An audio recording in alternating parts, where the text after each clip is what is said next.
Merci. Ça y est, tout le monde est en place? Oui. Je vous vois pas,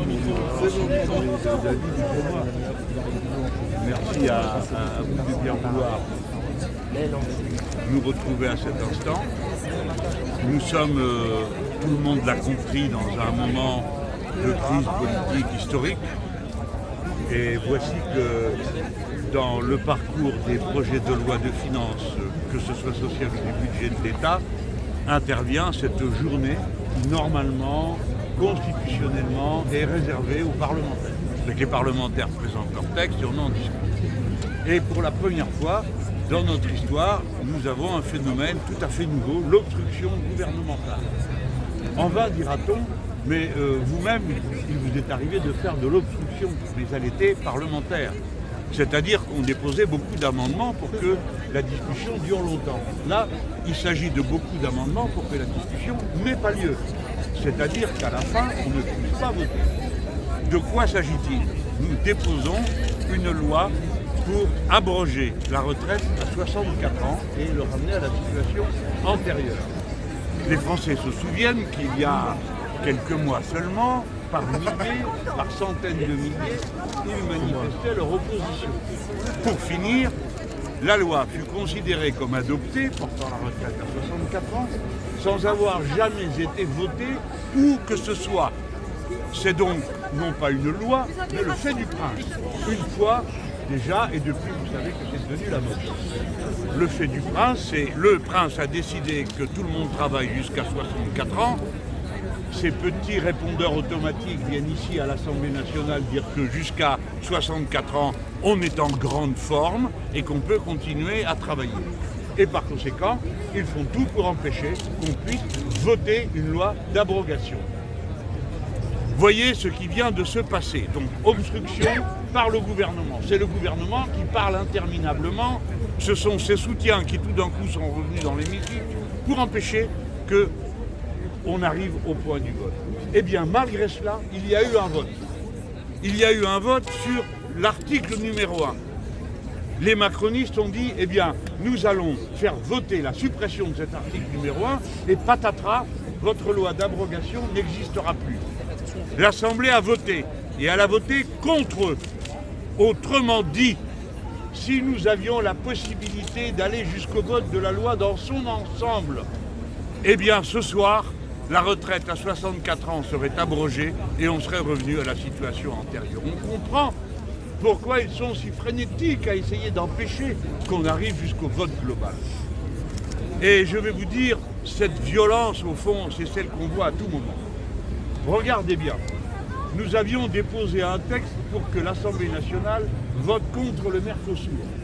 Ils se sont arrangés pour qu'on ne puisse pas le soumettre au vote. Nous avions préparé un texte pour demander la destitution du président de la République dont tout le monde sait quelle est l'unique possibilité dont on dispose pour que les Français reviennent aux urnes et qu'on puisse trancher cette crise politique. Ils se sont arrangés pour qu'on ne puisse pas non plus en parler dans l'hémicycle. Le macronisme est devenu un régime de violence permanente contre le Parlement. Voilà où nous en sommes. Alors bien sûr, le ronron de la vie fait qu'on peut l'oublier. Mais tout ceci est le fait d'un gouvernement illégitime. Monsieur Macron n'a pas désigné la première force issue des urnes, mais la dernière. Il dépose un projet de budget sur lequel pas une seule fois il est arrivé à avoir une majorité. Et maintenant, voici que par de l'obstruction pure et simple, il empêche que l'on revienne sur une décision particulièrement cruelle. Et ce travail est fait avec des mots qui sont inécoutables. A-t-on vu jamais qu'on vante le fait qu'on puisse travailler jusqu'à 64 ans de gaieté de cœur? A-t-on vu jamais qu'on propose de taxer les terroristes pour entretenir le régime de retraite, comme si tout ça pouvait être un sujet de rigolade dans un hémicycle? Ce sont des méthodes indignes et inacceptables. C'est bien pourquoi nous pensons que notre action, cette journée, est une action qui compte. Et maintenant, nous voici au pied du mur. Pourquoi font-ils tout ça? Dans 6 jours, le gouvernement sera tombé. Eh bien, le dernier acte de ce gouvernement, ça aura été de faire durer une mesure inacceptable qui consiste à faire travailler les gens 2 ans de plus. Voilà à quoi ils sont bons, et seulement à cela. La dernière mesure du gouvernement de M. Barnier aura été de faire souffrir les gens, encore une fois. Dans 6 jours, il n'y a plus de gouvernement. Et il n'y a pas d'autre possibilité, si l'on veut revenir aux urnes, comme on le fait dans tous les pays démocratiques du monde. Quand il y a un blocage institutionnel, ce sont les électeurs qui décident. Comment on débloque le verrouillage? Eh bien, il n'y a qu'une seule et unique solution, que le président s'en aille et que l'on vote pour trancher sur les grandes orientations qui occupent le pays et qui sont en débat depuis le début. Ce ne sont pas des discussions annexes que nous avons eues pendant les élections législatives. Les macronistes se cachaient derrière leurs doigts, mais pas nous, ni les autres. Chacun a défendu ses thèses devant les Français. Et c'est bien le blocage auquel on est arrivé qu'il faut dénouer d'une manière ou d'une autre. Eh bien, que le pays choisisse. Et on ne doit pas s'inquiéter de la démocratie. On doit s'inquiéter de la violence qui l'empêche. Voilà le résumé que je voulais faire devant vous de cette journée pendant que mes camarades sont dans l'hémicycle et quelques-uns ici autour de moi, de manière à ce que le pays tout entier, par votre entremise, soit rendu témoin de ce qui est en train de se passer ici, aujourd'hui, à l'Assemblée nationale, et comment s'achève en quelque sorte sous nos yeux, de la manière la plus pitoyable qui soit, l'agonie du macronisme. Monsieur Mélenchon, Michel Barnier a renoncé à l'augmentation de la taxe sur l'électricité. C'était une demande faite par le Rassemblement national. Est-ce que le Premier ministre s'achète une non-censure de Marine Le Pen? C'est l'impression qu'on en a. Qu'en promettant toutes sortes de persécutions contre des pauvres gens, ici l'aide médicale d'État qui est pourtant indispensable, là ce sera encore autre chose, enfin bon.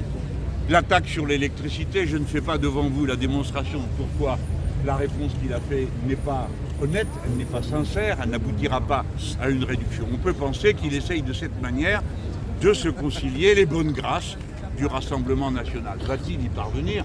C'est ce que nous allons voir. Et il est vrai, je reconnais, que la question se pose, parce que, oui, le Rassemblement national a déjà refusé de voter la destitution du président de la République, oui, il a refusé de voter la censure. Que va-t-il faire maintenant? Va-t-il venir au secours de M. Macron une fois de plus ou pas? Eh bien, moi je pense que si M. Barnier veut faire œuvre utile et qu'il est prêt à dépouiller son propre programme, pardon, c'est pas le nôtre, s'il est prêt à dépouiller son propre budget, tant qu'à le dépouiller, qu'il se dépouille lui-même et qu'il s'en aille. Quel est le sens d'un tel effeuillage, mesure après mesure, pour faire plaisir à une des oppositions, celle d'extrême droite? On ne le comprend pas. Si le gouvernement tombe, c'est quoi la suite? Le NFP est uni ou pas? Bah oui, par la force des choses. Pourquoi voudriez-vous que le NFP soit désuni? Il a déjà été. Ouais. Si le gouvernement tombe, eh bien le NFP a déjà proposé une candidature de Premier ministre. Si cela ne convient pas, eh bien le président de la République n'a qu'à s'en aller, parce que la vérité, c'est quand même ça la solution. Le reste sont des bavardages occupationnels. On parle, on s'agite, et on ne tranche rien. On ne règle rien et on laisse les choses durer et pourrir sur pied. Pendant que le pays s'enfonce petit à petit dans une crise pour laquelle nous ne sommes pour rien. Ce n'est pas nous qui avons créé 1000 milliards de dettes, ce n'est pas nous qui laissons les grandes entreprises fermées, ce n'est pas nous qui avons laissé pendant 25 ans le Mercosur se discuter sans rien faire pour l'arrêter. Nous sommes donc avec sur les genoux tous les éléments de crise que nous a laissé M. Macron et rien d'autre. Par conséquent, nous pensons que les gens qui ont créé le problème ne sont pas les mieux placés pour le régler. Et que les gens qui ont toujours combattu les causes du problème sont par contre les mieux placés pour faire face à la suite. Alors que le peuple français tranche. Mais de grâce, halte à cette mascarade que le macronisme est en train d'organiser. En cas de censure, Michel Barnier met en garde les Français contre une tempête de turbulences graves sur les marchés financiers et il pointe la responsabilité de la gauche. Il dit qu'il faudra assumer les conséquences de cette censure. Qu'est-ce que vous lui répondez? Que M. Barnier n'a jamais eu beaucoup d'imagination. Et une fois de plus, on le voit, ce sont les calamités habituelles. L'hiver nucléaire, les sauterelles, les épidémies. Tiens, à propos de l'épidémie de grippe aviaire, par exemple. Bon, on connaît tout ça. Qui a mis le pays dans cet état? Lui. Au nom de quoi son maintien serait-il, lui et les autres, hein, au nom de quoi son maintien serait-il la solution au problème? Non. Et nous nous sentons parfaitement capables de faire face à la situation qui résulterait de son départ et de celui de M. Macron. On saurait quoi faire. Nous avons un programme, il a été soumis aux Français, nous avons un projet de budget. Nous venons de faire la démonstration que pour la partie recettes, nous amenions la situation du budget de la France en dessous des 3% de déficit. Nous savons faire, pas eux. Voilà la vérité, M. Barnier. Alors bon, on ne lui en veut pas, il est là pour ça. Et il essaiera de grappiller jour après jour, heure après heure, quoi? Eh bien, le recul du moment où il lui faudra bien disparaître et s'en aller. Donc en conclusion, par cette censure, vous recherchez une présidentielle anticipée? Oui, monsieur. Vous êtes un observateur sagace. Et cela ne devrait pas vous surprendre. C'est clair. Mais oui, bien sûr. Mais à moins que quelqu'un ici ait trouvé une autre idée. Est-ce qu'on peut retourner aux urnes d'une autre manière? La réponse est non. Par conséquent, puisqu'on ne peut pas faire de nouvelles élections législatives, alors faisons une élection présidentielle. C'est le seul moyen qu'on a de voter. Et vous ne devez pas être surpris. Vous me présentez ça comme si c'était une objection à notre propre attitude. Mais pardon, c'est bien nous, les Insoumis, qui avons dit dès le mois d'août qu'il fallait destituer le président de la République. Et depuis, les signaux se sont multipliés qui montrent que nous avons raison. Non seulement il est incapable de régler quelques problèmes là ce soir, mais il n'a rien respecté.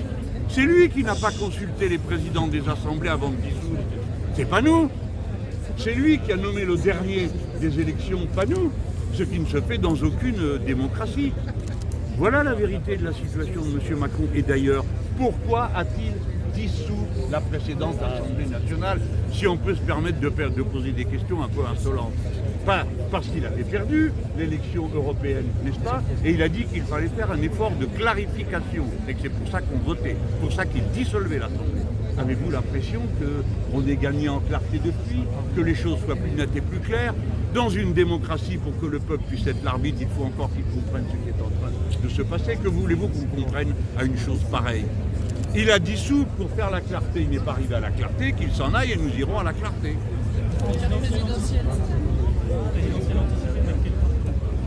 Nous verrons, monsieur. Nous verrons.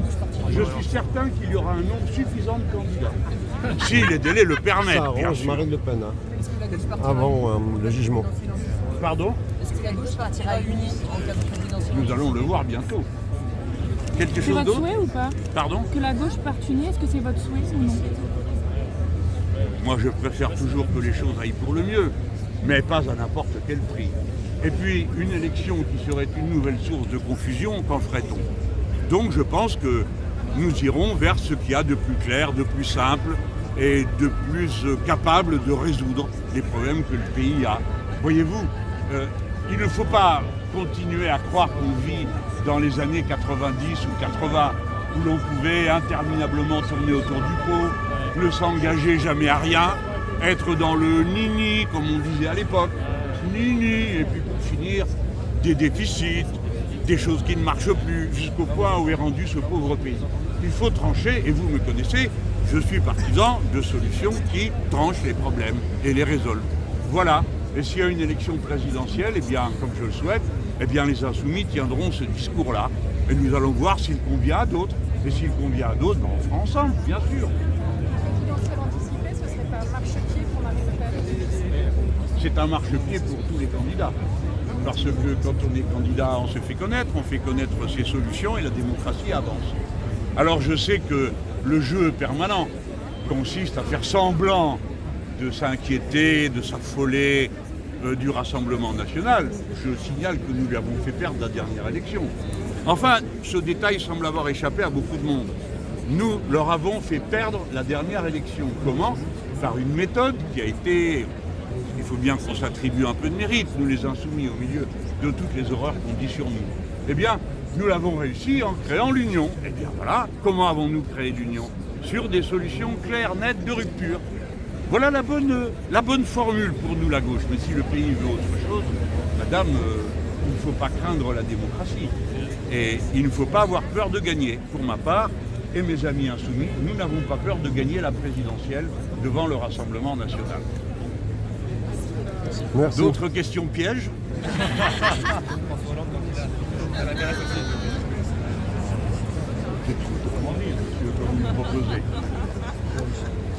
Voilà, Voilà, les Eh ben, amis, c'était voilà, Jean-Luc c'était- Mélenchon. Merci. Jean-Luc Mélenchon aux Invalides. Aux Invalides. Avec beaucoup de On l'a presse. applaudi quand même. Hein. Explique-moi, j'ai pas tout compris, moi, là, j'ai du Ils mal. sont malins, hein, les merdiens. Ils sont malins. Ils Bouchard. posent des questions à piège comme ça. Qu'est-ce qui va se passer là dans 6 jours? Qu'est-ce qui se passe dans 6 jours? Toi qui connais Non, mieux la pas politique je jure. comme... Non, c'est lui qui connaît la politique, il est là, Jean-Luc Qui Mélenchon. Ah oui. Il faut lui dire, là, il va tomber, ça veut dire en fait, Marine Le Pen, Ah bon, elle peut le faire tomber? Ouais, elle a dit qu'il va. Parce qu'en fait, elle a dit qu'il va voter contre la censure. Parce qu'ils Ah seront ouais. obligés d'utiliser le 49.3. Et qui dit 49.3 dit motion de censure déposée Ah par C'est ça. la France Pardon. Insoumise.